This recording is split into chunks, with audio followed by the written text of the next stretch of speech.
Welcome to the Cooking with Essential Oils class.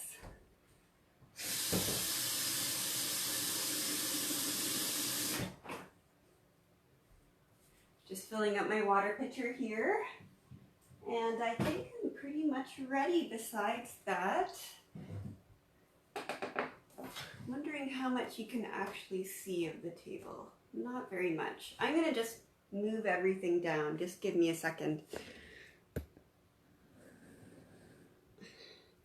Had to improvise something because it seems a little bit better.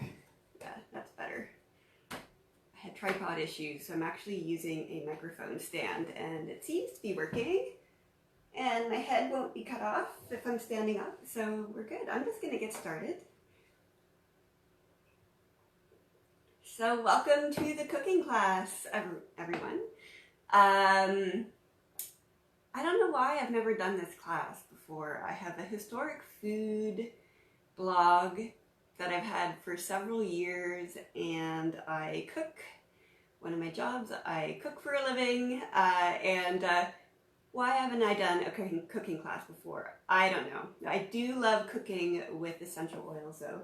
So I'm going to be making 4 favorite recipes. So the first one is a cinnamon and ginger granola.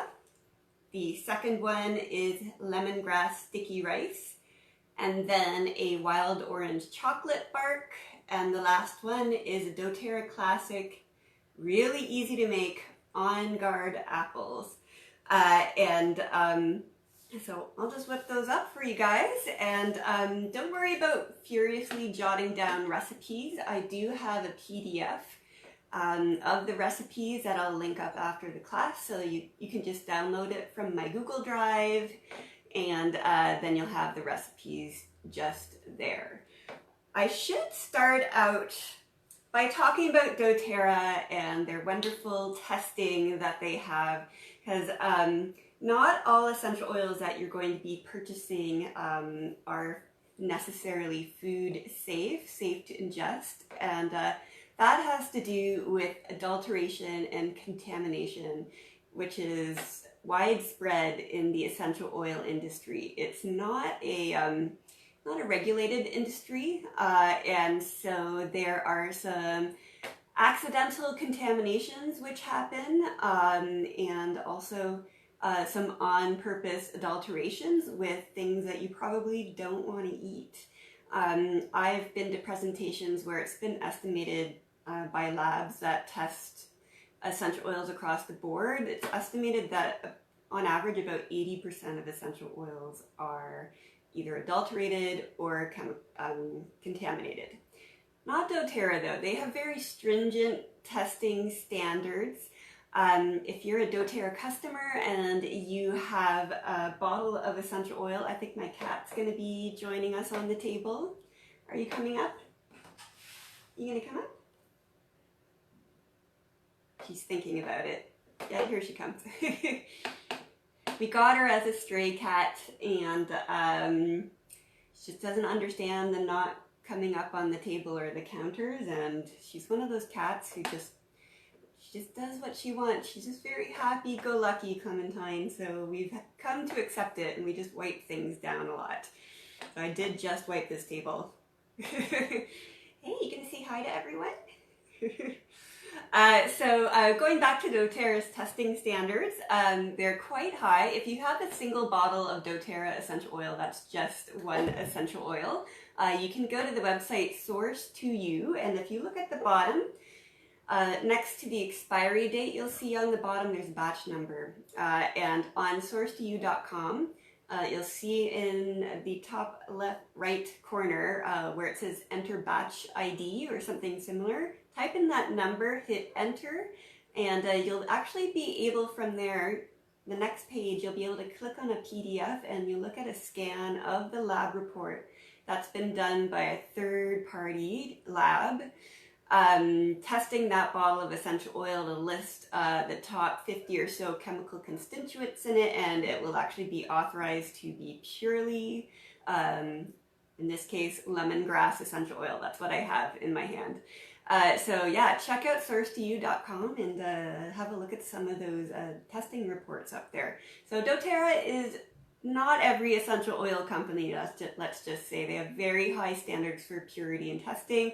And so if a doTERRA essential oil is safe for being ingested, then you can use it as flavoring in your foods. But I would not recommend using any other company of essential oils unless you're familiar with that particular company's testing standards and like their practices and just their moral like business practices as well. So how do you know if a certain essential oil is safe to ingest or to eat or take by mouth? Just go on doTERRA's literature. The website doTERRA.com is a very easy way to look this up. If we're talking about lemongrass essential oil again, you could just type in the search bar lemongrass. Lemongrass will come up, and then on the lemongrass page, where it talks about lemongrass and what you can use it for and all that information, you'll actually see some circles near the top, near where it says lemongrass. There's one circle that'll say A, which stands for it's safe for aromatic usage or breathing in. There will be a T if it is safe for topical use, so that's applying to the skin, and if it's safe for being ingested or taken by mouth, you'll see an I in a little circle.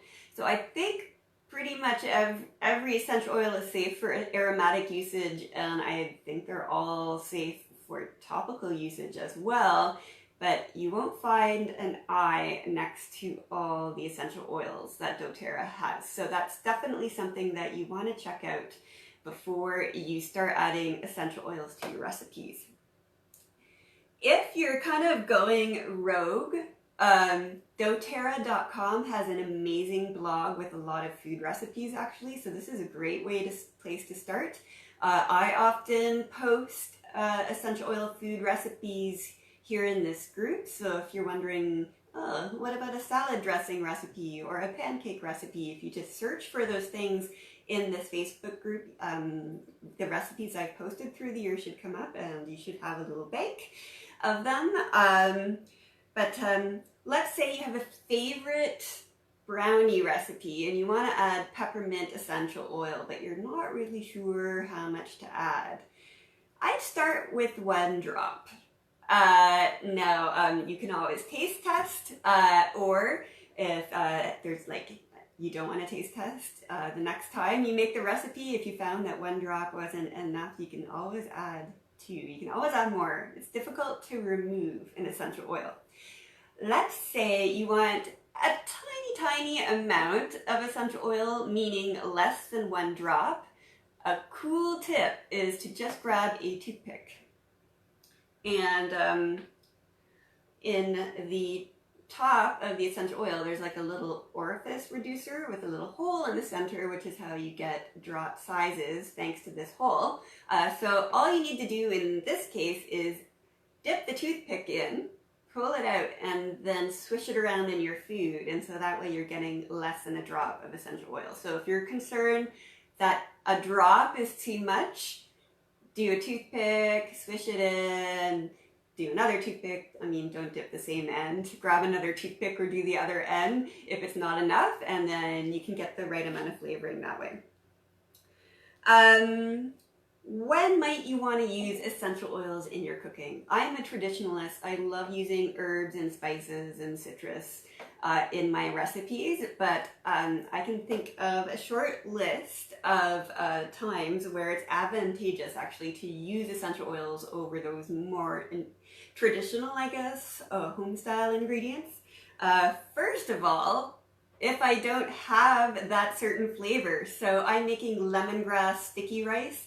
I often don't have, well, I don't think I've ever had lemongrass actually in the house. So having lemongrass essential oil has made it so I've been able to make lemongrass coconut sticky rice that I love so much from Thai restaurants. So if you don't have it, perfect. Reason number 2 is I'm feeling lazy. Okay, so if I want a citrus flavor and I don't feel like grating a rind, I don't want to juice a lemon, I just want to like have the flavor and forget about it, right? Then I'll grab a bottle of orange or lemon and just use a straight essential oil. So that's another good thing. You just don't want to do the extra steps, right? Sometimes I want a more intense flavor than I can get, typically if I'm using spices or herbs. So like I started using essential oils in my granola recipe. I was actually using cinnamon and ginger and like powdered spices, and the flavor just wasn't as intense as I wanted. And I switched to essential oils and I was like, oh my gosh, this is what I want. And so I've been using essential oils ever since because it has a very, very intense spicy flavor, which I really love in yogurt or that sort of thing. And another reason why you might want to use essential oils is you don't want chunks of stuff in. So maybe you want the taste of oregano or thyme, but you don't want like chunks of the fresh or dried herbs in your recipe. Essential oils are a great option to get the flavor without the lumpiness. All right. Now, before I start making the recipes, I should say for this year only in the holiday gift guide, which doTERRA launches every November. This year, everything, I believe, launches on November 2nd. They have a cuisine blend collection. It looks like you can get all three of these in a box.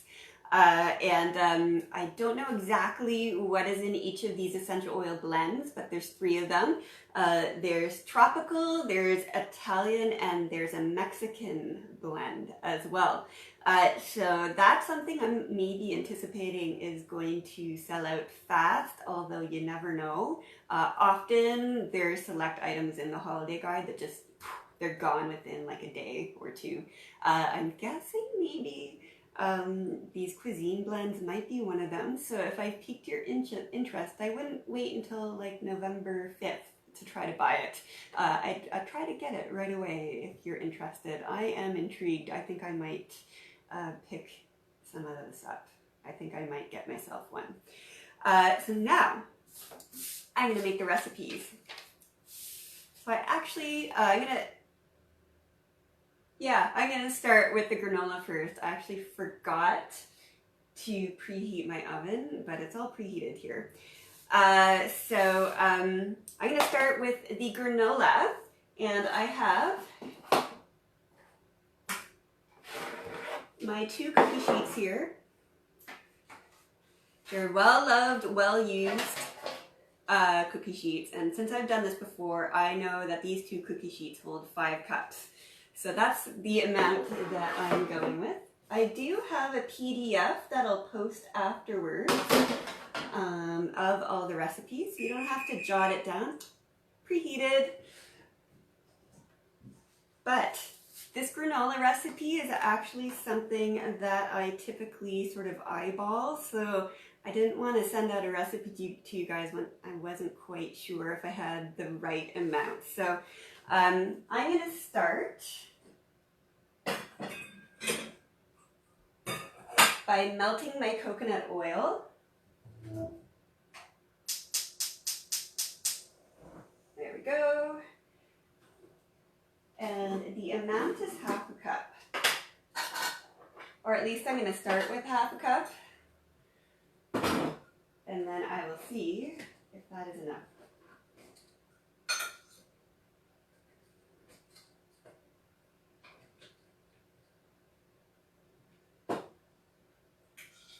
Okay, this knife is not cutting it. I'm getting a better tool. Give me a second. Let's try this wooden spoon. Not really better. So you'll just have to bear with me.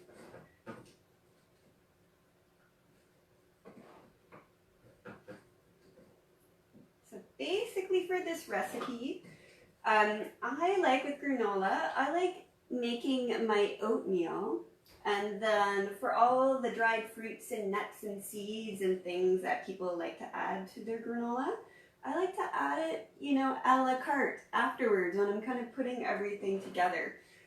So even though I'm going to do 5 cups of oatmeal, if you would like your nuts and seeds and chocolate chips, coconut, whatever you put in, if you would like that already in there, then just swap out some of the rolled oats for whatever you want to add, and it'll work. So, got my coconut oil in there, and you want to add equal parts the oil and a liquid sweetener, so it could be either maple syrup or honey. I'm going to add maple syrup because I really like that, that taste with the cinnamon and the ginger. So half a cup, half a cup.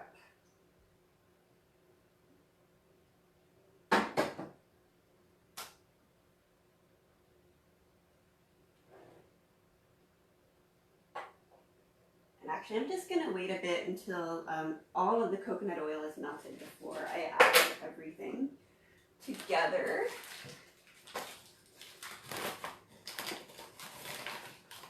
Then I'm going to pour out my 5 cups of rolled oats.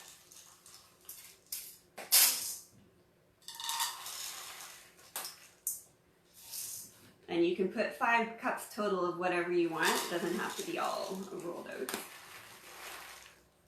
3,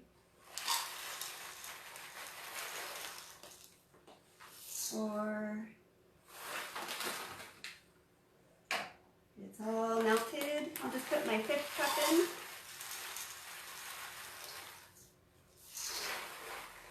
And it's not like completely exact, so this can be kind of, normally I don't really measure very much at all. I kind of eyeball it. So it's a pretty loosey-goosey recipe. There we go.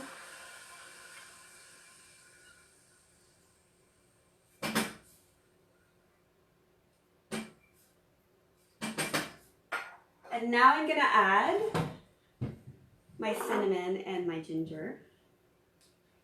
I'm going to aim for 2 drops each. However, if 3 comes out, that's not the end of the world, I don't think.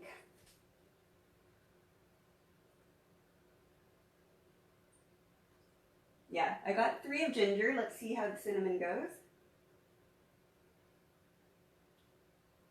2 of ginger, 2 of cinnamon, so this is going to be delicious.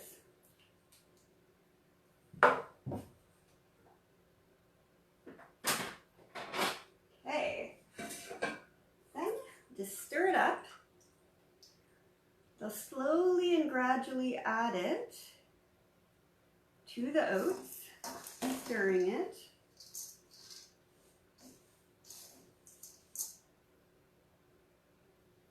And I want it to be fairly, like I don't want dry rolled oats. So we'll see how I do.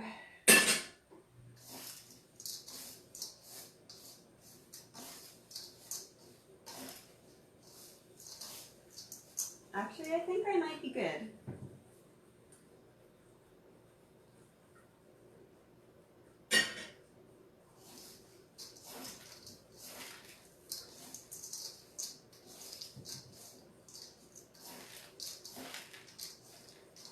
Yeah, I think this is a good amount. My estimate, I think, was pretty bang on.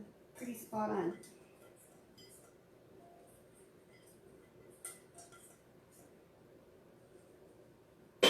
Excellent.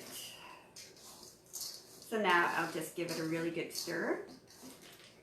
If you are using cookie sheets that are not as old and well seasoned as mine are, you may want to cover your cookie sheets with parchment paper. These cookie sheets over time have developed a really good non-stick coating just from all the recipes I've made, so nothing's gonna stick to them. So everything's good.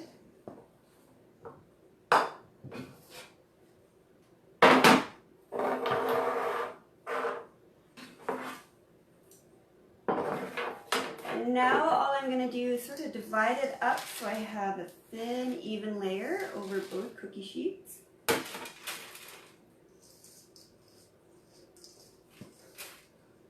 Oh, I can smell the spices. It smells so good. It smells so good.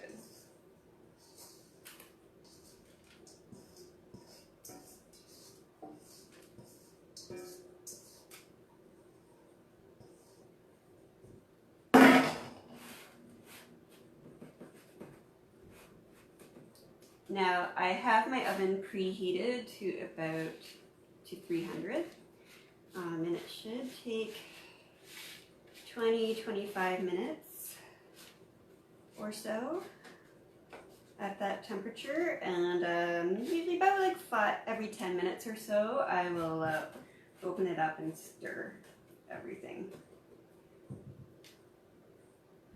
And I am going to, it's going to be done. First of all, it's going to be golden and brown. It's going to be mostly dry, but it might feel slightly damp still to the touch. It doesn't have to be perfectly dry, because in the cooling process, like, there's some more evaporation that actually happens. So it doesn't have to be bone dry. All right, I'm just going to pop it in my oven.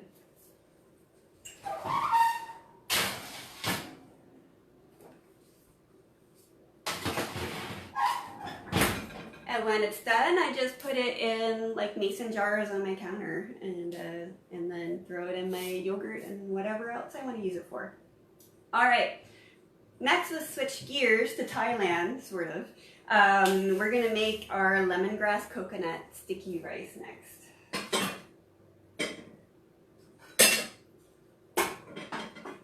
So I'm using basmati rice. You can use whatever rice you would like.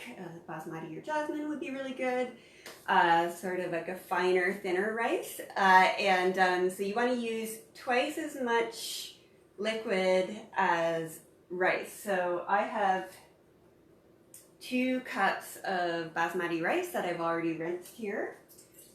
So I'll just add that to my pot.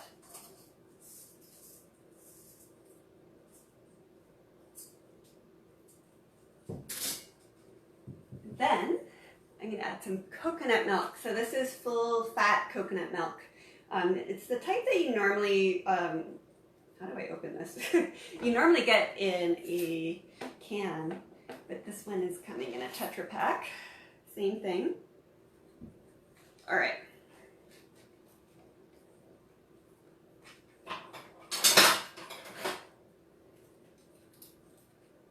So if I was opening a can, I would put all of that can in. So I'm going to need 4 cups of liquid total.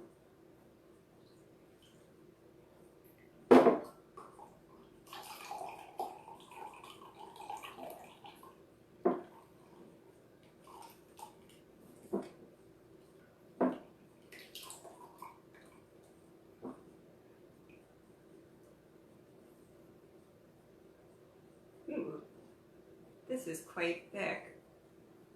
I hope it's still good. Smells like coconut. Also tastes like coconut. I'm gonna go for it. Wow, this is really, really full fat. Yeah, it tastes fine.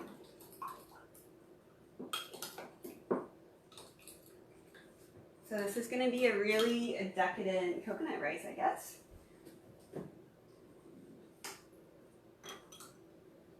So since I put 2 cups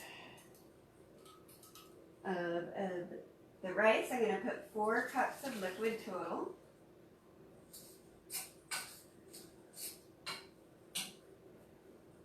So I'm going to do half and half. So I'm going to do the rest in water.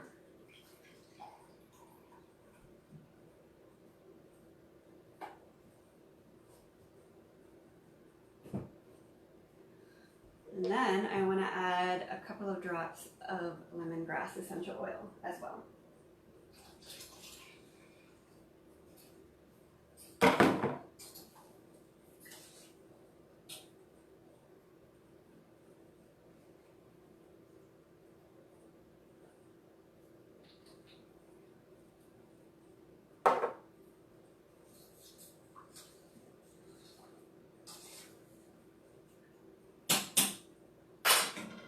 Okay, so now I'm just going to put it on the back burner and try to really watch it as I'm doing the rest of the recipes.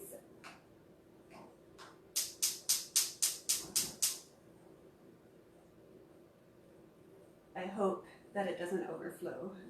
This is a recipe where I was like, should I do it? Might be bad to do demonstrate live, but we'll give it a try. The second last recipe we're going to make is a wild orange chocolate bark. Now I definitely need parchment paper for this recipe, so give me a second to cut it.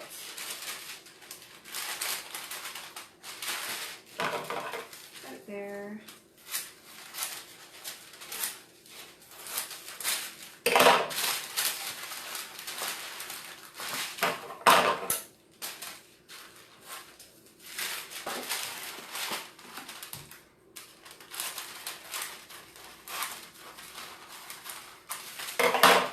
That a container about the size, so this is like a cake pan or a Tupperware about this size, works really well for this batch.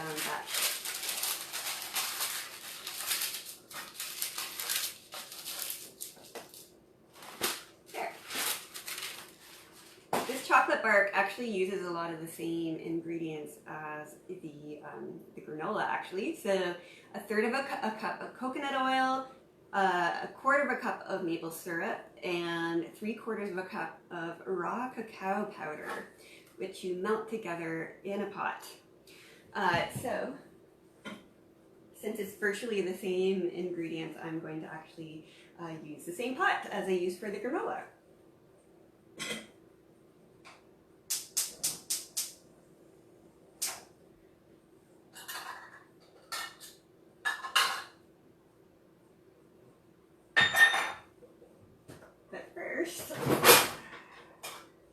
Measure out a third of a cup of coconut oil.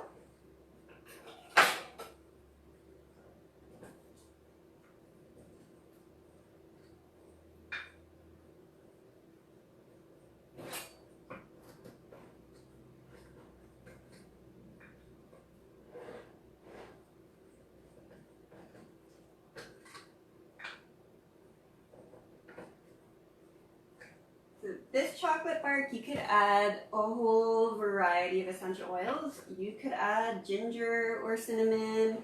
On Guard would be really delicious. I'm going to add wild orange, but peppermint or spearmint would also be really good. So you can really adjust what you add in terms of essential oil just according to what you're feeling like at that time.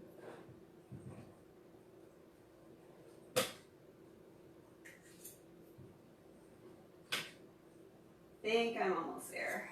Yeah.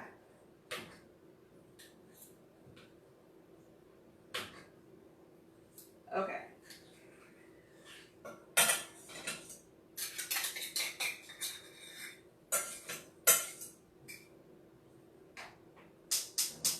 Now we'll fire up the burner.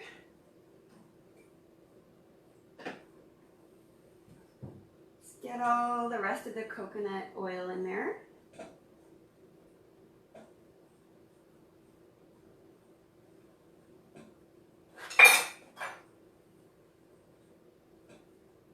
And then we have, I think, 1/4 of a cup of maple syrup. Yeah, that's right. So let me measure that out while I'm waiting for that to melt.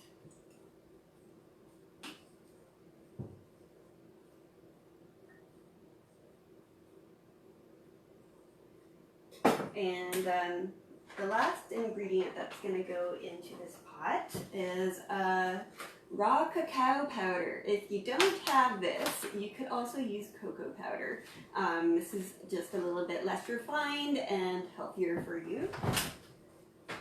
And it tastes really good. I'm a huge fan of dark chocolate myself.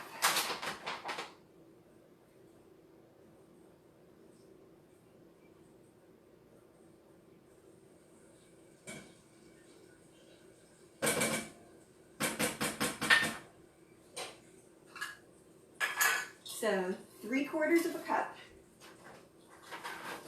And this is actually a 3/4 of a cup measure. So once I fill this up, it should be good.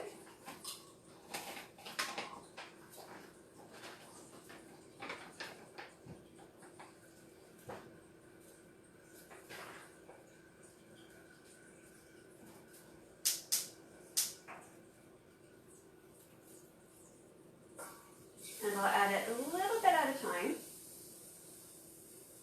and stir it in.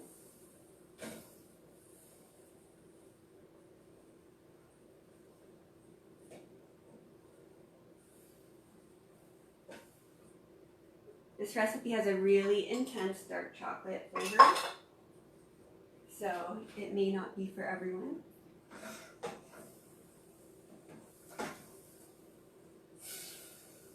So I'm just, can you see that? Stirring it up. There's some starting to get quite thick, and there's some areas where the cacao just hasn't really stirred in quite yet.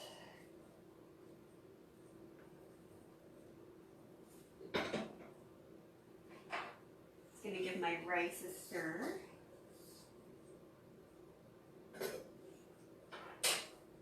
Okay. And next you're gonna add some nuts if you want seeds, maybe some dried cranberries, or you could just have the straight bark if you wanted.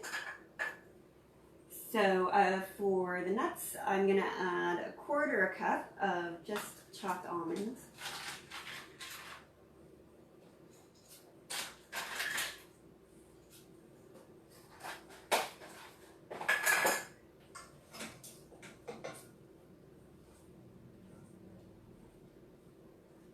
And a couple of drops of wild orange. And since I had cinnamon and ginger in here anyway, there's going to be a little bit of that flavor.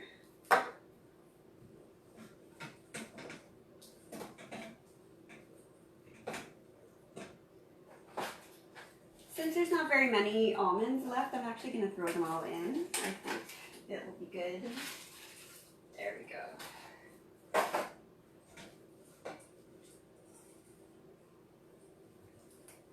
There, so we are left with something quite thick.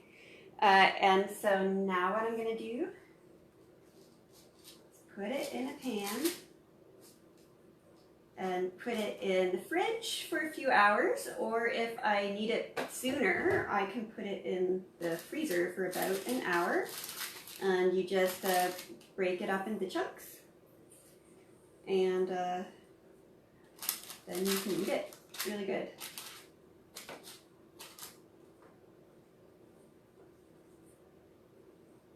Wow, this is a really thick batch.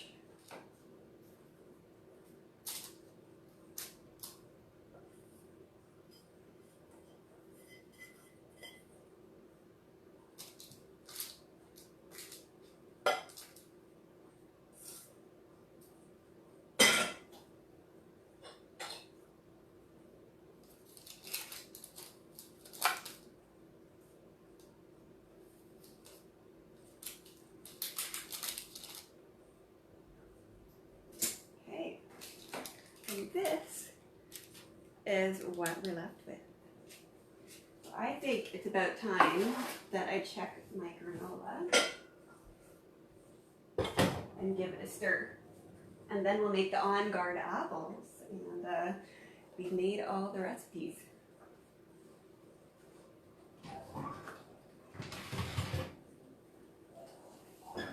So it's starting to brown a little bit, but it's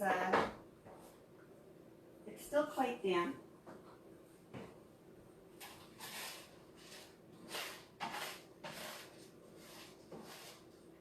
So I just like to stir it around because the pieces of the oats that are sort of to the side on the edge will brown a lot sooner than the ones in the center. So just stirring it distributes everything a little bit better, and it cooks a little bit more evenly. Okay, that's number one.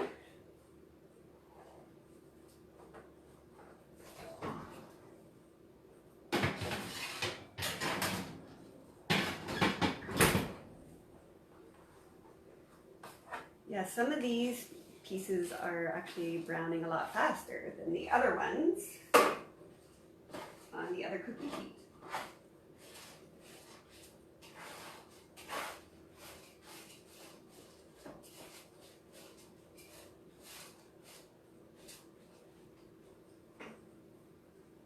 Just pop that back in.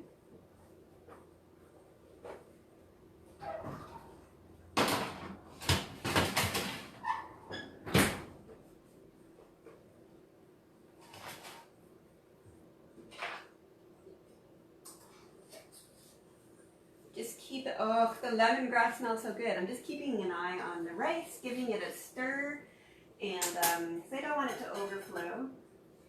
And once it's starting to hit more of a boil, I'm going to turn it down and allow it to kind of simmer away until it gets to the point where almost all the liquid is absorbed, just like when you make regular rice. Then you turn off the heat, put the lid on tightly, and then that's when the stickiness and the cooking finishes, and it becomes very, very delicious and sticky and coconutty. So this is all that I need for my last recipe.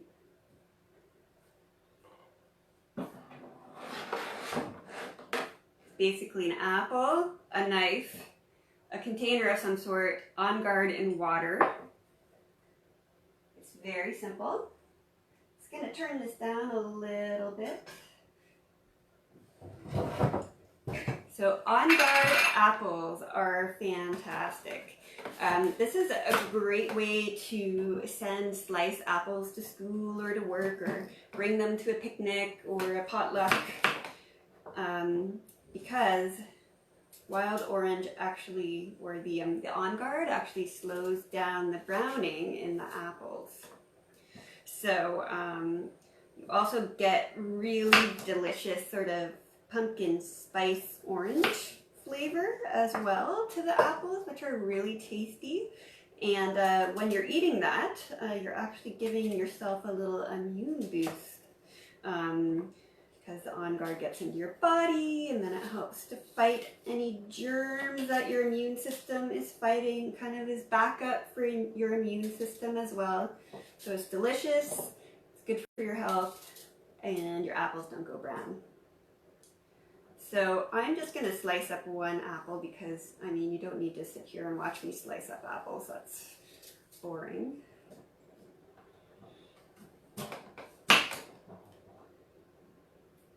But after I have my apple sliced, I'm going to cover it with water and put, whoop,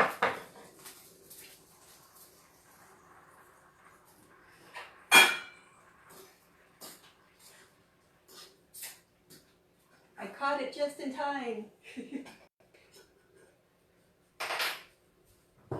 So I'm going to cover it with water, and I'm going to put 1 or 2 drops of On Guard per regular sized apple. So I might put more if it's an extra large apple, or if they're smaller apples, I would put less. And if I was cutting these up for kids, I would probably put less than if I was going to be serving them to adults. Just because it's a little spicy, that On Guard. Okay. So I'm actually going to put it in a jar, but you could have this in a bowl or any other container.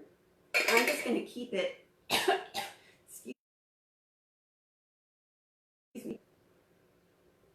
in the fridge overnight and then I can have it for breakfast in the morning. But let's say you want it soon. You can soak your apples in the water in the On Guard for like probably 15-20 minutes and you'll be good.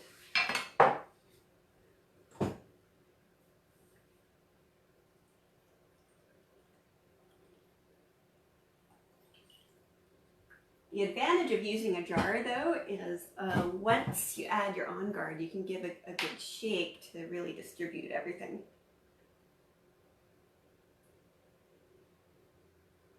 There, I got 2 drops.